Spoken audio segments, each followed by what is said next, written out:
¡Qué locura! Muy buenas tardes, buenas tardes. Ya estamos a domingo 6 de julio del 2025. Este es Pregonando Ideas por la Cultura del Pueblo, creando poder popular, semana 27, programa 27.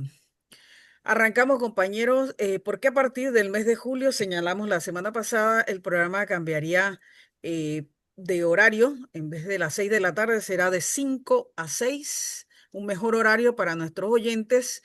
Y de paso, lo decidimos formalizar para los domingos, porque los días de semana, pues tenemos muchas actividades y la verdad que nos es mucho más factible grabar los días domingos. Así que arrancamos, compañeros, los minutos que podamos tener para hoy. Bueno, viendo el balance de 75 días de esta huelga que ha iniciado por el tema de la reforma a la Caja de Seguro Social, la ley 462 que nos planteó no solamente a la clase trabajadora, sino a todo el pueblo panameño, un nuevo escenario en la política nacional con este gobierno que acaba de cumplir un año y que nos ha dejado claro que no solamente un gobierno que representa los intereses del sector empresarial, de el minúsculo sector empresarial de nuestro país, sino que además es un gobierno que se plantea una política totalmente contraria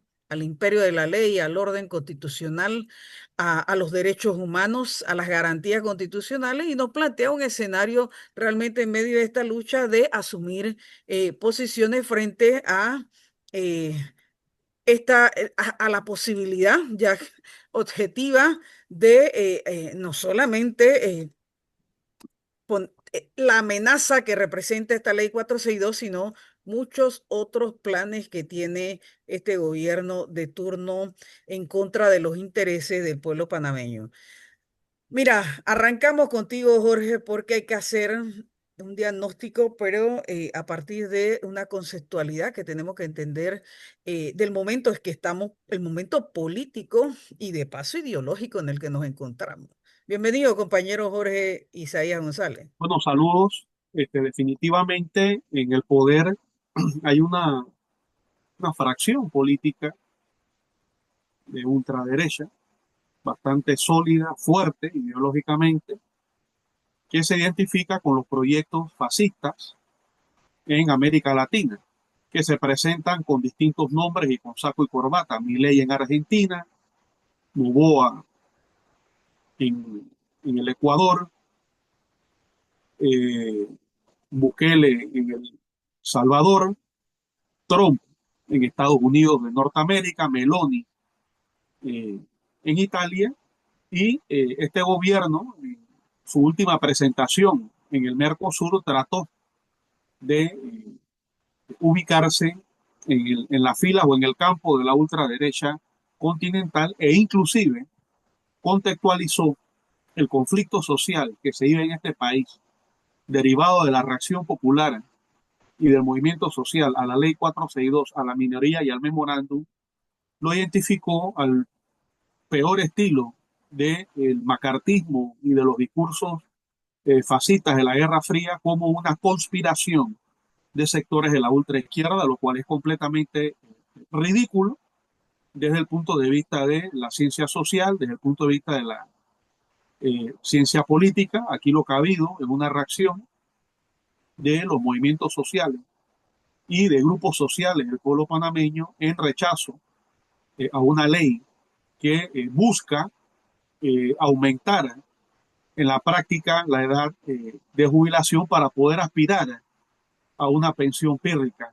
De lo contrario, lo que se ofrece entonces es muerte y hambre en la tercera edad. Y por otra parte, el pueblo panameño, en defensa de sus derechos ecológicos, ha rechazado la minería metálica a cielo abierto y, consecuente a su historia nacional de lucha contra el colonialismo, las mentes conscientes de este país, las fuerzas patriotas de este país rechazan el memorándum de entendimiento entre el gobierno de Molino y el gobierno de Donald Trump por considerar que en efecto traiciona la lucha histórica de los mártires de enero, constituye una violación al artículo 325 de la Constitución Política de la República de Panamá, que obliga a que todo acuerdo, convenio, tratado, pacto o memorándum sobre la presencia de fuerzas militares en función a la protección del canal tiene que ser sometido a la ratificación de la Asamblea Nacional y a un referéndum de carácter popular, además de lo cual se violenta lo que es el artículo quinto del Tratado de Neutralidad, que establece que a partir del 31 de diciembre de 1999 a las 12 del día, solamente el Estado panameño podrá tener efectivos armados dentro de la República de Panamá. De tal manera que esta narrativa que pretende contextualizar o colocar o ubicar lo que actualmente sucede en el país en una especie de componenda de sectores radicales en la izquierda demuestra que este gobierno tiene una lectura política completamente equivocada, faltando todavía 4 años de duración para este mandato, lo cual avisora definitivamente, si ese es su visual desfasada de la Guerra Fría, al mejor estilo de Augusto Pinochet, Gustavo Ley y la Junta Militar de la ultraderecha chilena, o copiando a Viola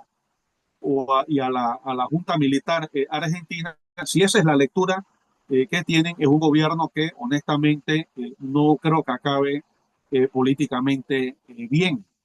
Es una lectura completamente sesgada, es una lectura equivocada, demuestra que no tiene contacto con las realidades que vive el país, según la encuesta publicada en el diario La Estrella, a través de redes sociales y de manera impresa. Casi el 57% de los encuestados manifestó simpatizar con acciones de protesta en las calles. O sea, la pregunta fue clara, no protestas con pañuelitos, no protestas en las calles. El 57% de la población y el 52% reconocía que esas acciones la afectaban. La afectaban. ¿Qué significa esto? Que aun cuando le afecten, simpatizan con las acciones porque repudian las medidas unilaterales impuestas por el gobierno de turno a través de su matraqueo también en la Asamblea Nacional, valiéndose de personajes política y moralmente corroídos que se manejan al son de las cajas registradoras y que no piensan en los intereses de sus representados, de sus electores y en los intereses del pueblo panameño. Lectura equivocada si piensan que el rechazo del pueblo panameño a las injerencias del señor Donald Trump y de Estados Unidos en la soberanía panameña es parte de un compromiso ideológico de la ultraizquierda únicamente en este país. Yo creo que nuestra historia ha demostrado que el pueblo panameño durante el siglo XX, durante lo que va del siglo XXI, ha luchado vehementemente por afirmar y reafirmar la soberanía panameña en la antigua zona del canal y en todo momento hemos rechazado todas las intenciones de convertir a nuestro estado en una estrella más de la bandera de los Estados Unidos o en protectorado de los Estados Unidos al estilo de la colonia Puerto Rico. Entonces, si esa es la lectura que tiene el gobierno y esa fracción político-ideológica de la ultraderecha que está en el poder sobre lo que actualmente sucede en el país, creo que van a tener grandes estrellazos como aquel que efectivamente han tenido hasta ahora. Una huelga que llega a ¿cuántos días, Rebeca? Al día de hoy, si no me 76. equivoco, 76 días, pese a toda la represión, pese a la suspensión de las garantías. Ahí quedó la gente de pie en Bocas del Toro, después de 20 días de represión, 10 días de Operación Omega y 10 días de suspensión de las garantías constitucionales, en donde fue cercenado inclusive el Espera, derecho y al que habeas corpus. se ha extendido esta semana, entiendo, ¿no? La Y suspensión de bueno, garantía. los movimientos sociales estaban en la calle cuando acabó el periodo de suspensión de garantías constitucionales. Levantaron por determinadas definiciones que tomaron, sin embargo, han advertido que estarán pendientes de la situación y se abre el frente de los derechos humanos y de la denuncia de las barbaridades, las salvajidades cometidas por las fuerzas de la seguridad del Estado en contra de la población civil de Bocas del Toro durante estos días aciagos, 20 días de represión, lo cual no se había visto previamente en la historia nacional y recientemente en la historia de América Central, tal vez en el Catatumbo colombiano, cuando el movimiento indígena campesino fue reprimido violentamente de manera genocida por las fuerzas de la extinta ESMAD, que fueron suprimidas por el gobierno de Petro una vez llegó al poder. Así que eso es lo que explica por qué razón el conflicto ha llegado hasta el día de hoy.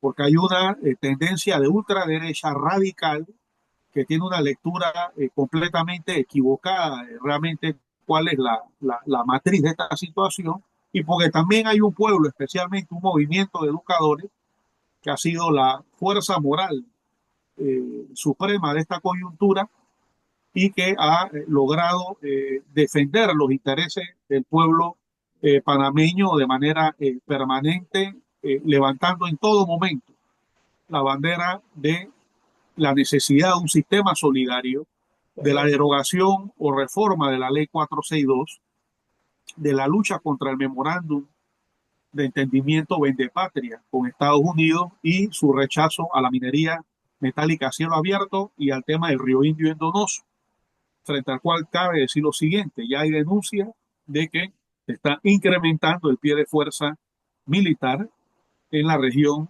del río Indio.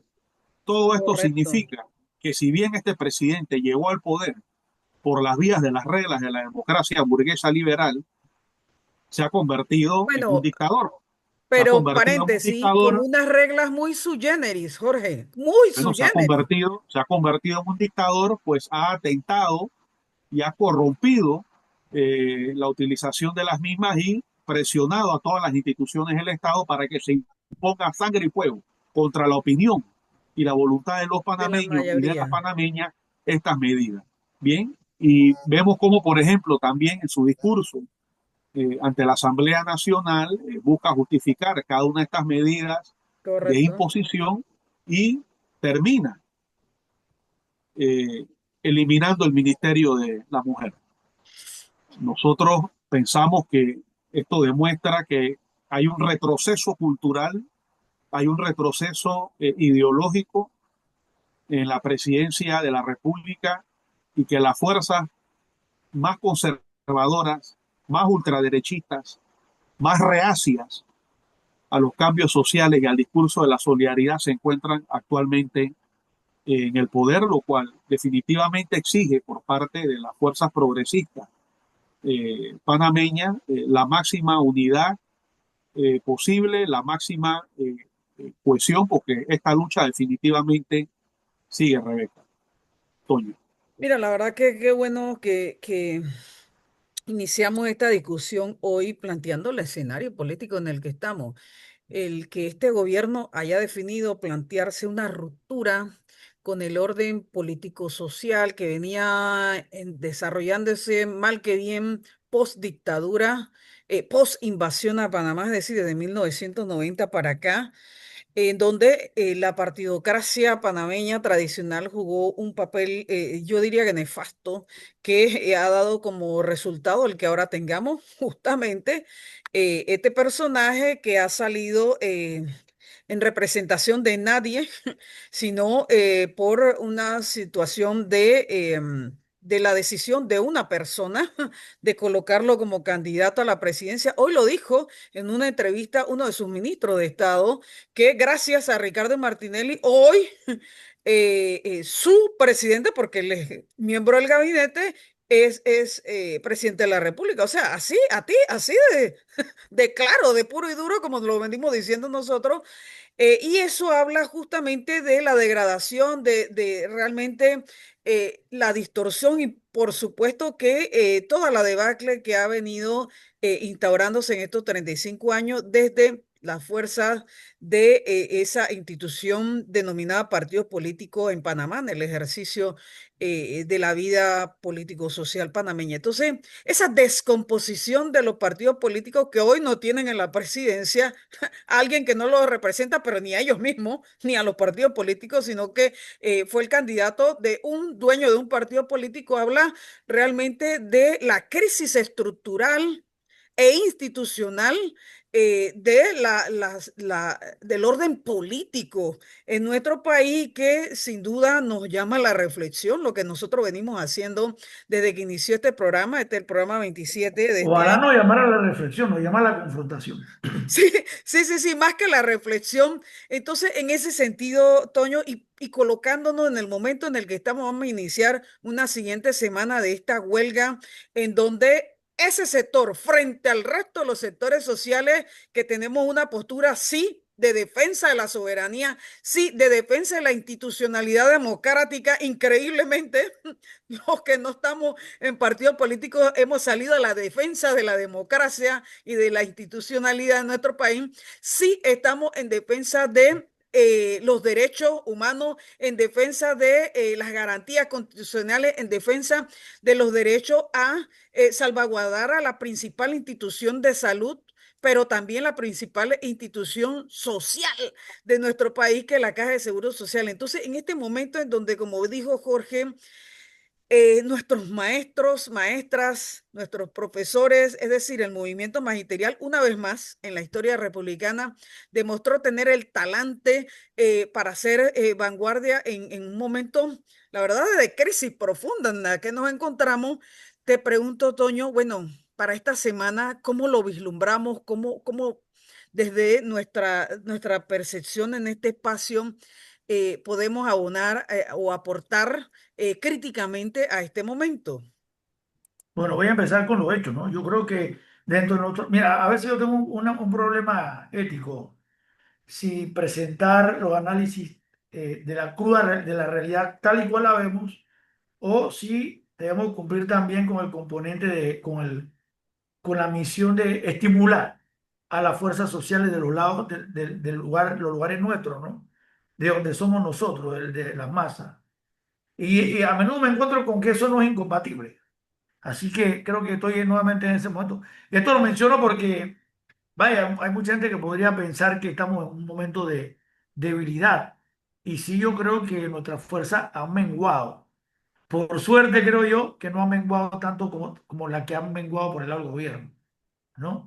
Solo que, claro, él dice, el gobierno está instaurado y quién lo tumba, y el movimiento social ya tiene que enfrentar la arremetida de una estructura que es la del Estado, que tiene su mecanismo para estarte molestando permanentemente, como lo está haciendo el Contralor con la Universidad de Panamá, como ya lo hizo con Subtrax, como lo ha hecho con los trabajadores del seguro, es decir, vienen avasallando. Pero ese avasallamiento le ha significado también un grado de debilidad. Ahora, ¿qué actores sociales, si empiezan a debilitarse los actores sociales, lo van a enfrentar? Bueno, ahí es donde está la magia de que la política es el arte de lo posible. Y bueno, quiero decir que yo siento que voy a empezar diciendo lo siguiente, y es más con evidencia. Yo creo que estamos todavía lo suficientemente fuertes para derrotar al gobierno y ponerlo como cerca donde está llegando, como está, y ponerlo en donde estaba al principio cuando llegó al poder. Cualquiera que lo escuche en su discurso del Mercosur, wow, tremendo discurso. Ya yo derroté a todos mis enemigos y ahora creo que me prestan plata para hacer uno de los grandes proyectos que es la segunda cuenca del canal y tu.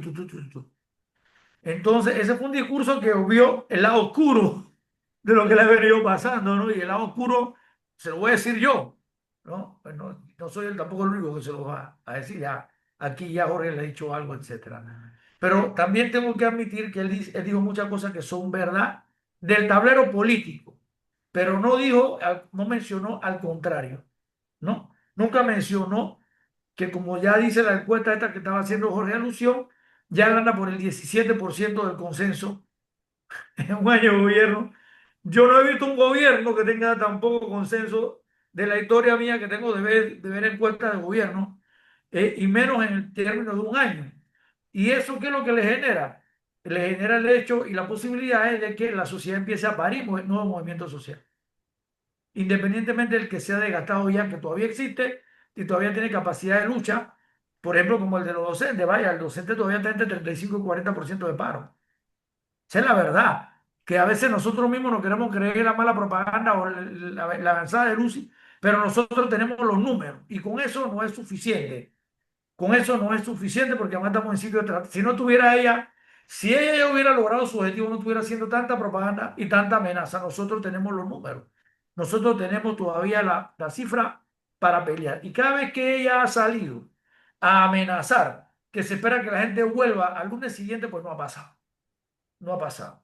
Así que este actor que se llama Los Docentes está vivo. El otro actor al cual mandó el 10% de la fuerza pública, allá a Boca del Toro, la otra frontera, también está esperando que ellos se muevan y nunca ha dejado de pelear, aunque no lo digan las redes sociales. O sea, esa tranquilización que dice el gobierno que ha logrado en el área bananera, pues bueno, va a tener que dejar a la policía y incrementarla, porque si estando ellos ahí, el gobierno no ha recuperado el control de la zona, pues vaya, tendrán que quedarse ahí, porque lo de ellos ya rebasa el tema del seguro. Ahora pasamos al nivel, que es una de las dos grandes características del momento actual. Ya lo mencionó Jorge, pero lo voy a mencionar de otra manera. Ellos ya cometieron tantos delitos contra los derechos humanos y ya hay tantos delitos cometidos en su área de ocupación, en su área de urgencia, que ahora definitivamente que un presidente que le va a ser mucho más difícil contestar en el escenario de la lucha por el tema de los derechos humanos. O sea, ahora él tiene un prontuario, una acumulación que lo va a tener que poner a responder en todos los escenarios internos, pero sobre todo internacionales, para los cuales se cuenta con la prueba de esas vejaciones y desmanes.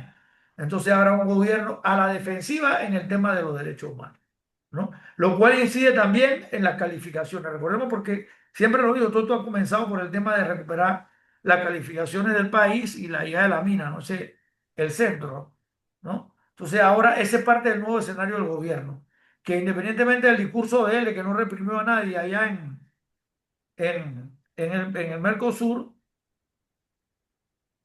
este, él, cuando empiecen las denuncias y se incrementen con pruebas y todo, vaya, es como cuando cualquier dictador cínico va y dice algo y todo el mundo sabe que es lo contrario. Ese es uno de los nuevos escenarios que este gobierno se encuentra. A ver, en el escenario internacional menguado por dos grandes denuncias. Una fácilmente aceptada por la comunidad mundial, que es que es un títere de los norteamericanos. Eso, antes de la coyuntura, ya lo tenía ganado. Ahora solo se va a profundizar. Dos, que como buen todo títere de los norteamericanos, tienen que convertirte en dictadura, que ya lo es el que tenemos que pasar ahora a aprobar. Pero además tiene tres grandes fisuras, generadas ya, el domingo pasado lo dije, creo, y ahora ya lo podemos verificar en la Asamblea. Tiene tres grandes fisuras. Ha crecido la fisura con las masas, frente a la cual ya mantienen a más 13% de consenso, y que incluso, como Jorge bien lo dijo, ya el 54%, creo, Jorge, más o menos las personas por ahí están dispuestas a tolerar, o sea, con toda la propaganda que han hecho, 57%. 57% respaldan el movimiento de calle, ¿no? Eso, si se lo agrega nada más 13% de popularidad que él tiene, perdón, 17%, te das cuenta de que el tipo ha venido calentando la olla y la olla produce, como el 2023, actores nuevos, ¿no? O visibiliza actores pequeños y le da fuerza, como los que eran los que protestaban por la mina antes, o los pescadores. El 2023 fue una licuadora la historia de una licuadora, siempre lo digo aquí, con agua caliente o agua fría o hielo.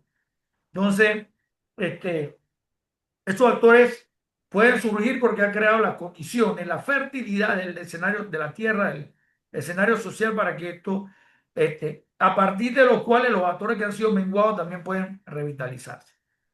Bien, creo que hablé de tres grandes fisuras que tiene este gobierno, ¿verdad? La primera es con la masa que se está ampliando.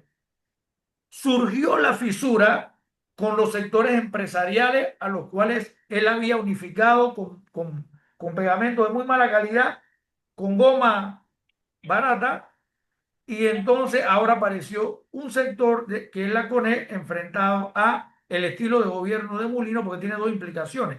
No solamente altera al país de tal manera que se afecta a la economía en sus calificaciones, sino que ya él también ha elegido el grupo de los amigos con los que va a hacer negocio. Y si no, empiecen a ver cómo va a ser el tema del etanol, ¿no? Y quiénes andan en el negocio del azúcar, el alcohol, el etanol, y son los que están persiguiendo el movimiento social con mucha fuerza. Bueno, eso se lo dejo ahí por ahora, después daré datos más específicos de eso. Entonces, esta fisura con los sectores empresariales, pero lo peor es que él perdió el poco contacto, bueno, no el contacto, digamos, alguna incidencia que retenía todavía en la Asamblea Legislativa, en el otro órgano del Estado, frente al cual ha hecho lo máximo y continúa haciéndolo para que no se le pegue, para derrotar a los huelguistas antes de que el escenario esté totalmente en manos de la Asamblea Legislativa, que acaba de perder él y que también, por supuesto, perdió Martinelli, que han sido aquí los tres grandes perdedores. Lo que pasó el 1 de julio fueron eh, eh, Ricardo Martinelli, que perdió la capacidad de presionar al presidente de la Asamblea con el control de los legisladores, el propio Molino, que tenía algo de contacto con esos legisladores, contacto que además está asegurado porque Molino es el que ha nombrado a los ministros de RM o los otros ministros, los directores, etcétera, y esos legisladores siempre circulan por ahí pidiendo favores y bueno, esa es la fuerza que le queda a Molino, ¿no? Pero esa direcciones y ministerios siempre están también bajo la influencia un poco de Martinelli, pero síntesis, él ha perdido el control de la Asamblea. El otro perdedor fue el PRD, ¿no? Pero bueno, ya mencioné las tres fisuras, con la masa, con los empresarios y con la Asamblea. Contrario a eso, ha logrado debilitar los actores sociales, no lo quiero negar. No quiero negar el hecho de que pero me parece que de la Asamblea Legislativa, que está muy preocupada por el impacto, acuérdense que hay legisladores que sí pueden ser revocados sus mandatos, aunque son básicamente los independientes, pero puede ser afectada la imagen de los legisladores, como ya lo ha sido, ¿no? Nosotros esperamos, y ahora aquí voy a dar todo el momento, nosotros esperamos que la mayoría, la gran mayoría, más allá de los 2 tercios, respalden la revisión de la ley, la modificación de la ley, y lo que se está quedando es discutiendo cuáles son los aspectos de esa modificación. De esa perspectiva, este nuevo momento de la historia, que no lo dije, hay una nueva etapa, siempre la etapa del cierre, de la caída de la coyuntura, en la cual nosotros esperamos y prohijamos y promovimos que el escenario pasara un poco más hacia el sector de los empresarios, al sector de la asamblea, y no ha ido muy bien con eso. Y ahora pues hay otro actor social que tiene su factura, o vaya, sus amores y sus desamores con el presidente, pero ahora creo yo que la correlación de fuerza en él nos favorece relativamente en esta semana. ¿Qué es lo único que tenemos que garantizar? Algo que no va a ser fácil de garantizar. Nos va a ser fácil de garantizar, aunque algunos dirigentes, incluso en nuestros sectores, están diciendo lo siguiente, que es mantener ese 35% de paro. Yo creo que hasta nosotros mismos nos hemos dejado en algún momento atemorizar, pero cuando fuimos a recoger los números, uff, sabe que nosotros manejamos así, nosotros estuvimos recogiendo los números reales y tenemos 2 reuniones y hemos venido a consolidar y sabemos cuánta gente está parada. Y pues estos días estamos simplemente fortaleciendo la propaganda de que tenemos suficiente fuerza para hacer una buena pelea todavía. ¿Qué habría que hacer esta semana? Antes lo mencionó Rebeca antes de que empezáramos el programa, creo que ahora también lo dijo. Tenemos que hacer esta semana algunas movilizaciones fuertes para la Asamblea, ¿no? Que para mostrar que esa gente que incluso no hicieron huelga, pero hay que demostrar que la gente, aunque no estén parados, están en desacuerdo con la ley. Creo que la Asamblea, que ya tiene un grado de compromiso de apoyo para nosotros, está esperando ese respaldo de masa para decir, Ahora, es Toño, pero es importante, antes de pasar a la última parte del programa con esto que tú has incorporado, y el hecho que esta semana ya se han iniciado, de hecho, desde la semana anterior, pero sobre todo esta semana, se iniciaron conversaciones formales desde la curia metropolitana con distintos sectores sociales del país, incluyendo sectores empresariales, con los actores fundamentales, que eso lo tenemos que dar muy claro en este programa, son los gremios de educadores. El que tú ahorita nos acabas de plantear que nuevos actores se estarán incorporando en esta semana. Mira, la conversa y el diálogo muy responsablemente tiene que darse desde el respeto y la perfecta y correcta identificación de los actores fundamentales de esta lucha, que son los educadores. Eso no implica, ojo, no implica que otros sectores no puedan colaborar, en esta fase última de esta lucha para garantizar pues la derogatoria de la ley 462 y su correspondiente reformas, ¿no? El articulado que el pueblo panameño y sobre todo estos sectores que están en huelga han señalado con profunda claridad las formas en que destruyen realmente esa institución desde el punto de vista financiero, porque pone en peligro los fondos de la Caja de Seguro Social en manos de la banca inescrupulosa y responsable que tenemos en nuestro país y que siempre soñaron con una cosa como esta y vaya, se lo plantearon y lograron unos votos irresponsables, 48 votos irresponsables en la Asamblea, pero que entendemos que algunos de esos votos ya están siendo reflexionados, por ahí lo dicen esos diputados, y ello habla de la madurez política que con esta lucha se alcanzaron en los distintos sectores, que van a confluir al final de cuentas en ese diálogo para la finalización de la huelga en primer término,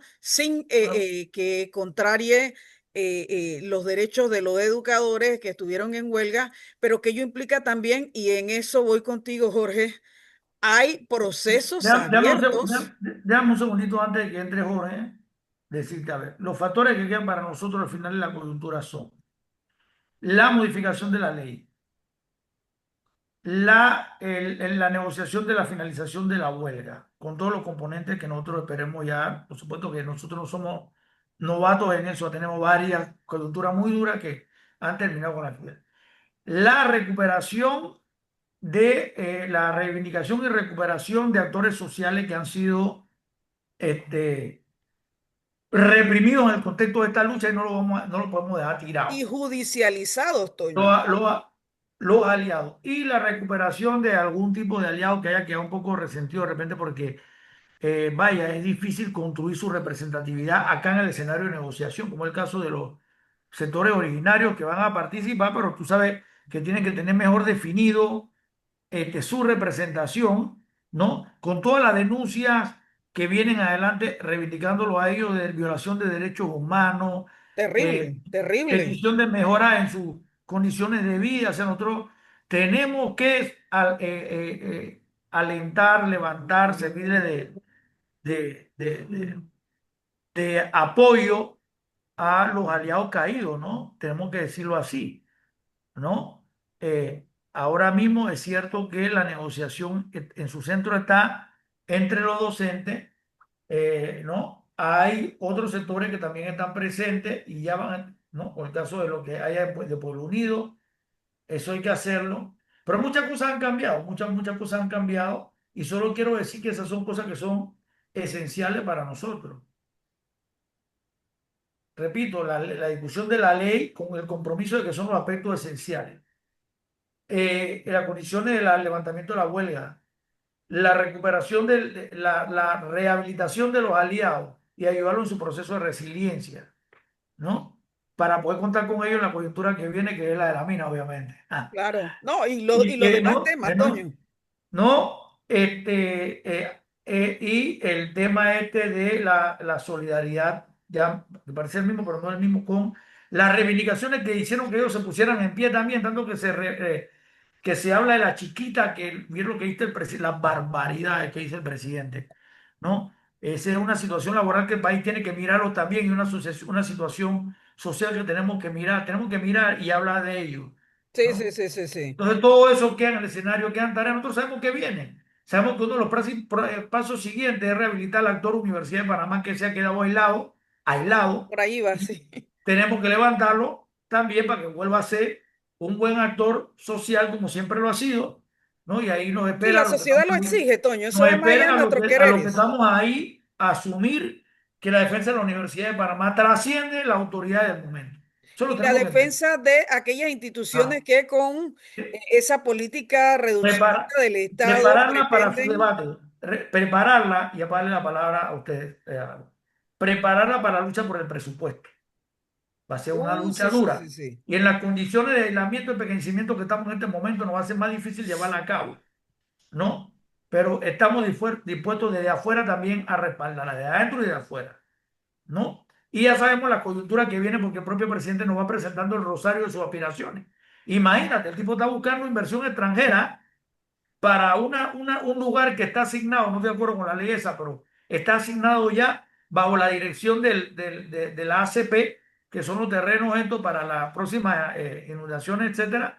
Y él ya está pidiendo capitales extranjeros, lo cual quiere decir que él va a privatizar funciones que solo corresponden a la autoridad del canal. Es lo que está presentando, porque el tipo cree en la privatización total y ahí vuelvo y doy la vuelta completa y caigo donde Jorge comenzó. Es que tenemos un gobierno de derecha total que está hasta dispuesto a hacer de la ACP, a conseguirle socio a la ACP con la excusa de que hay que buscar capitales para poder sostener todo el canal. Así que este tipo de verdad que cree en la empresa privada, en eso no nos mintió, ¿no? Y bueno, ya disculpen el abuso de la palabra.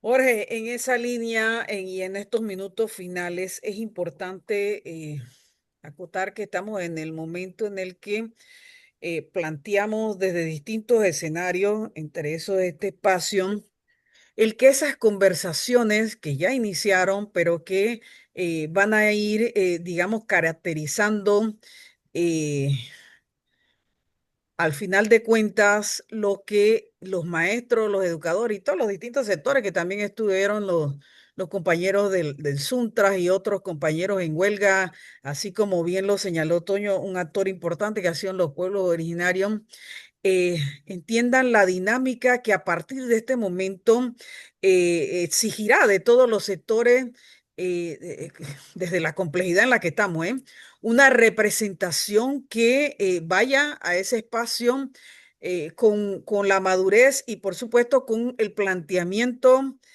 de la búsqueda hombre, del rescate de la caja de seguro social que fue secuestrada con esas 462. Yo creo que ahí está el punto fundamental de entender el momento en el que estamos para todos los sectores que están participando de la huelga y que están participando en distintos niveles de esta lucha social.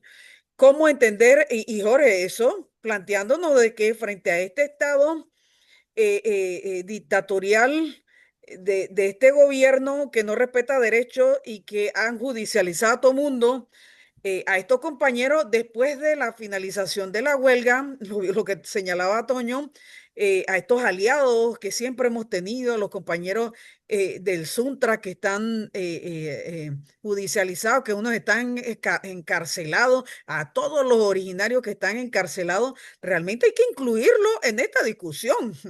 No basta con, y tú me perdonas, Toño, yo sé que tú estás aquí desde alguna manera planteando la posición de los gremios educadores, pero son muchos sectores los que realmente han sido golpeados por este gobierno. ¿Me explico, Jorge? Sí, yo pienso que es importante tener claro lo siguiente. eh, Aquel estribillo de que los educadores han quedado solos. Bien, yo pienso que eso hay que desarrollarlo. No, no es que han quedado solos, es que la batalla contra la dictadura, Ha dejado heridos y muertos. que nadie había calculado era capaz de llegar a estos niveles de represión, una suspensión de garantías por primera vez en la historia nacional a nivel de una provincia. Ojo, cuando Noriega suspendió las garantías, entiendo que fue a nivel nacional.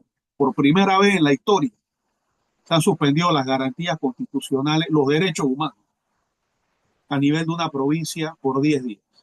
Eso no es cualquier cosa y eso demuestra el nivel de represión y todas las acciones criminales contra la población civil y violatoria de los derechos humanos van a empezar a salir y ya están saliendo. Hace falta, sin duda alguna, más documentación, especializar a compañeros profesionales de la sociedad civil en la tarea de conectar con las comunidades en Bocas del Toro y empezar a hacer el trabajo de reunir la información para hacer las denuncias nacionales a nivel legal y las denuncias internacionales que correspondan a nivel del sistema interamericano de justicia y, de ser posible, cosa que no es fácil, a nivel de la Corte Internacional de la Haya, donde demostrar la sistematicidad de una acción criminal contra población civil es algo que no es fácil, es algo difícil, pero yo soy del concepto de que esto fue planificado. Inclusive la activación de fakes y de falsos positivos a través de supuestas pandillas que no existieron en los días previos a la intervención policial. Cosa extraña. Y ayer veía un video del compañero Guzmán en donde él narraba que la ciudad no estaba tan destruida como se hacía ver. Entonces indica que hubo una campaña también buscando justificar la suspensión de garantías para poder desarticular al movimiento civil de resistencia. Es preveíble y predecible, como lo queramos decir, que una soldadesca con plena libertad de acción para poder reprimir y actuar contra la población civil con las suspensiones de garantías por 10 días eh, va a traer como resultado gravísimas violaciones a los derechos humanos. Yo pienso que si hubo un nivel de planeación y sistematicidad, es probable que la información no la podamos recabar ahora, pero con el paso del tiempo irá saliendo la información de cuál fue el grado de planeación y experimentación de represión regionalizada que se hizo contra la población civil de Bocas del Toro. Máxime si unimos el expediente del 2010 de la ley Chorizo y unimos el expediente del 2012. Eso significa que hay un segmento de la población y en las tres coyunturas el mismo individuo, José Mulino. Dos como ministro, una como presidente. Ahí hay una fijación sistemática desde el poder o cuando este señor ocupa el poder contra un sector de la geografía nacional y de la población nacional, fundamentalmente de origen indígena. Yo Eso pienso que sí, justamente nos dice Jorge lo que venimos planteando. Aquí no hay una yo pienso que sí improvisación, hay elementos no hay improvisación. para intentar llevar este caso a la Corte de la Haya y señalar a José Mulino y a otros individuos como presuntos posibles o potenciales responsables de crímenes de lesa humanidad contra la población civil de Bocas del Toro y el pueblo panameño, porque son parte definitivamente del pueblo panameño. Así que este nivel de represión, la culpa no la tienen los movimientos sociales, del nivel de fuerza que ahora mismo tiene el movimiento social alrededor de los educadores. Es producto de los muertos que ha provocado la dictadura cívico-militar, es producto de los niveles de judicialización contra la dirigencia estudiantil, que fue la primera en ser imputada y judicializada, perseguida y allanada.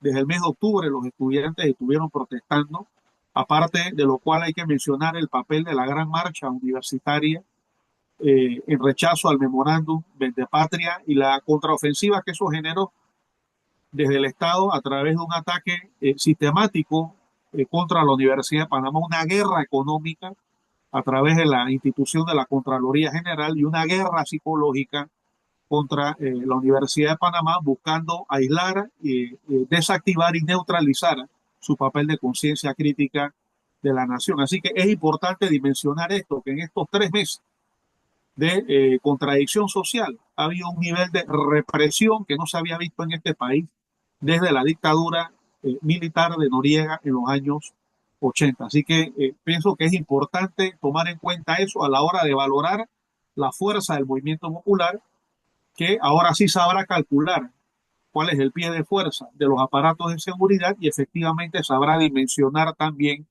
hasta dónde son capaces de llegar estos señores a la hora de cometer acciones violatorias de los derechos humanos.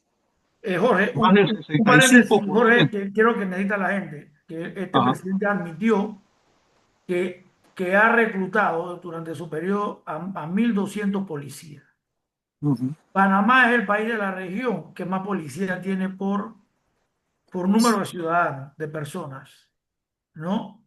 Entonces, y todo lo que llegó en apertrechamiento y todo lo demás, Ahí pues para reforzar el hecho de que yo pienso que Por estaba supuesto, preparado para esto. es un estado dictatorial, es un gobierno y es un régimen dictatorial que ha ido incrementando la represión Tal cual, está para clarito. evitar para evitar que surja en este país aquello que planteábamos unos 10 o 15 años atrás, que era la refundación nacional.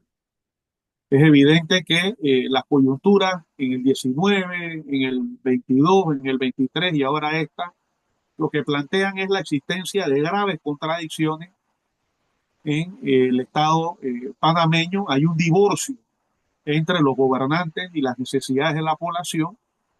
Hay un alejamiento entre el Panamá campesino, indígena, interiorano, con respecto al Panamá canalero, en donde se toman las decisiones que no incorporan los anhelos y las demandas del resto del país. Por esa razón, ese nivel de crispación social al cual llegó la protesta social en Panamá Este y Panamá Oeste, en el resto de la República, fuera de la capital, es producto de que hay una sensación de abandono y Ahora, que el régimen que tiene instaladas sus principales instituciones en la capital no se corresponde con las demandas y las necesidades de la población panameña.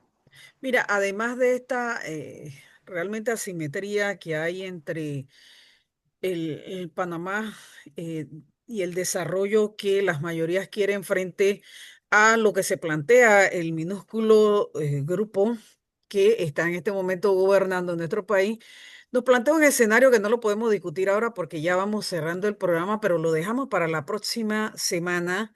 Y justamente que nos dejó muchas dudas una declaración de un ministro, que además es ministro de Ambiente, y que además es miembro del Partido Revolucionario Democrático, en el día de hoy domingo, que nos plantea un reconocimiento, hombre, la verdad que es superlativo a la figura de Ricardo Martinelli y lo que representa Ricardo Martinelli para el actual gobierno al cual él pertenece como ministro y que llevó a la presidencia a José Raúl Mulino. Mire, esas declaraciones de hoy realmente marcan para quienes analizamos la realidad política nacional una declaratoria muy clara de algún sector del PRD, que está en una descomposición tremenda y en una crisis profunda que ellos, me imagino, en algún momento estarán revisando, pero que desde el otro lado de la sociedad vemos realmente con mucha preocupación el que algunos personeros de este gobierno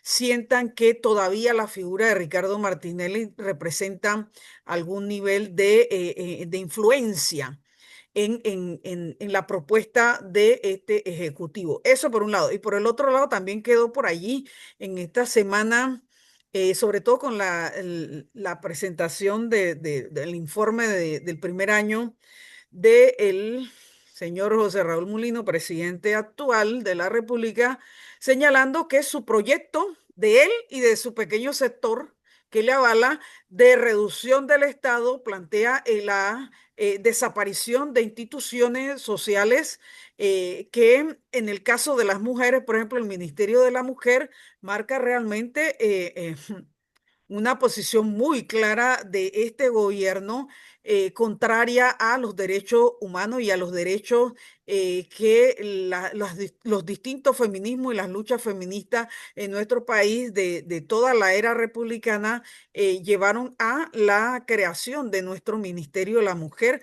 Habla realmente una misoginia que se veía en algunos individuos en el Ejecutivo, incluyendo al actual presidente, por ejemplo, al alcalde de la ciudad capital, pero que realmente marca una connotación de este Ejecutivo frente a esa definición, porque así lo dijo, de la eliminación del Ministerio de la Mujer, de la eliminación, por ejemplo, del Banco de Desarrollo Agropecuario y de otros estamentos de ese sector, ojo, de ese sector importante primario de la producción nacional, que también nos dice que hay un sector que acompaña al gobierno de Mulino desde la Cámara de Comercio, un sector tradicionalmente importador que se plantea realmente la destrucción de ese sector primario que ya lo venía realmente el neoliberalismo planteando en toda la América Latina y en Panamá también. Entonces,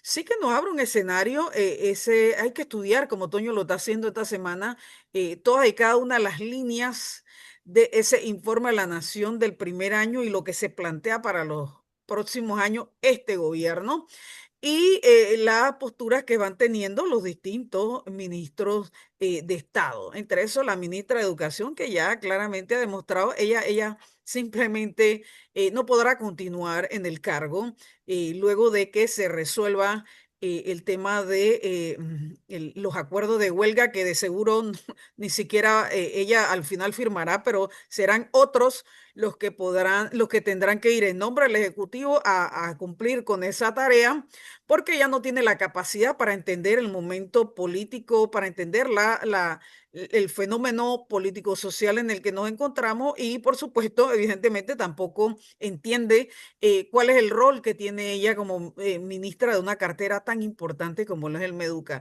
Lo que va a terminar, digo, resultado de esta lucha es, sin duda alguna, la destitución que será voluntaria de Molino, de esa ministra, y bueno, poner a alguien que tenga alguna idea de cuáles son las formas en que se desarrollan las tareas en ese que yo diría que el ministerio más grande del Ejecutivo en Panamá. Entonces, sí que nos viene una semana interesante y la próxima semana veremos cómo se van desenvolviendo, no solamente en el escenario nacional, sino como bien ustedes lo plantearon, ya hay voces en el extranjero. Hay 17 países que han firmado representación de 17 países, tanto del sector público como del sector no gubernamental, que están diciendo en Panamá está pasando algo y no solamente la Organización de Estados Americanos, sino las Naciones Unidas y el resto de las organizaciones internacionales tienen que poner la lupa y poner la luz en lo que está haciendo este gobierno de turno. Entonces, esta semana va a ser importante porque va a ser decisoria y creo que la coherencia con la que han estado los docentes en primer término, el resto de los sectores del movimiento social que ha acompañado a esta lucha. Y bueno, yo creo que de alguna manera nos estamos, creo yo, componiendo distintos sectores a lo interno de la Universidad de Panamá que no se puede excluir de esta fase ulterior de esta lucha. Tendremos que incorporarnos porque la sociedad así nos los exige, entonces asumiremos lo que nos corresponda, compañeros. Nos llegamos hasta aquí porque recuerden que a partir de hoy el programa es de 5 a 6 de la tarde, una mejor hora porque nos lo están exigiendo pues los oyentes de este programa que no, les era difícil el horario de 6 a 7. Entonces, a partir de hoy, el mes de julio, el primer programa de julio, será de 5 a 6 de la tarde. Así que nos vemos y nos escuchamos la próxima semana. Esto fue Pregonando Ideas por la Cultura del Pueblo, creando poder popular. Chao, chao.